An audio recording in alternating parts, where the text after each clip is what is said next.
God grant me courage and strength. Exodus chapter 18. And Jethro, the priest of Midian, Moses' father-in-law, heard of all that God had done for Moses and for Israel his people, that the Lord had brought Israel out of Egypt. Then Jethro, Moses' father-in-law, took Zipporah, Moses' wife, after he had sent her back, with her 2 sons, of whom the name of one was Gershom, for he said, I have been a stranger in a foreign land, and the name of the other was Eliezer, for he said, the God of my father was my help, and delivered me from the sword of Pharaoh. And Jethro, Moses' father-in-law, came with his sons and his wife to Moses in the wilderness, where he was encamped at the mountain of God. Now he said to Moses, I, your father-in-law Jethro, am coming to you with your wife and her 2 sons with her. So Moses went out to meet his father-in-law, bowed down, and kissed him.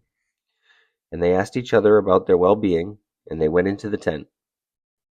And Moses told his father-in-law all the Lord had done to Pharaoh and to the Egyptians for Israel's sake, all the hardship that had come upon them on the way, and how the Lord had delivered them.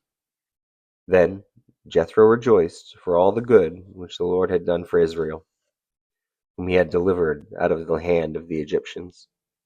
And Jethro said, Blessed be the Lord, who has delivered you out of the hand of the Egyptians, and out of the hand of Pharaoh, and who has delivered the people from under the hand of the Egyptians. Now I know that the Lord is greater than all the gods, for in the very thing in which they behaved proudly, he was above them. Then Jethro, Moses' father-in-law, took a burnt offering and other sacrifices to offer God. And Aaron came with all the elders of Israel to eat bread with Moses' father-in-law before God. And so it was on the next day that Moses sat to judge the people, and the people stood before Moses from morning until evening. So when Moses' father-in-law saw all that he did for the people, he said, What is this thing that you are doing for the people? Why do you alone sit, and all the people stand before you from morning until evening? And Moses said to his father-in-law, Because the people come to me to inquire of God. When they have a difficulty, they come to me, and I judge between one and another, and I make known the statutes of God and his laws. So Moses' father-in-law said to him, The thing that you do is not good. Both you and these people who are with you will surely wear yourselves out, for this thing is too much for you. You are not able to perform it by yourself. Listen now to my voice. I will give you counsel, and God will be with you. Stand before God for the people, so that you may bring the difficulties to God.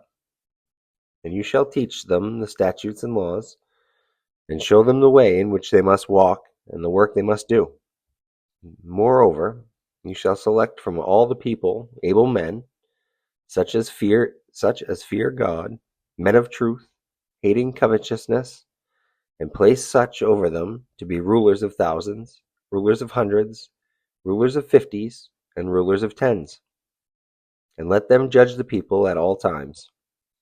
Then it will be that every great matter they shall bring to you, but every small matter they themselves shall judge. So it will be easier for you, for they will bear the burden with you. If you do this thing, and God so commands you, then you will be able to endure, and all the people will also go to their place in peace. So Moses heeded the voice of his father-in-law, and did all that he had said. And Moses chose able men out of all of Israel, and made them heads over the people, rulers of thousands, rulers of hundreds, rulers of 50s, and rulers of 10s. So they judged the people at all times. The hard cases they brought to Moses, but they judged every small case themselves. Then Moses let his father-in-law depart, and he went his way to his own land. Thank you for watching. Please remember to like, follow, and subscribe so you can follow me on this journey. Have a blessed day. Amen.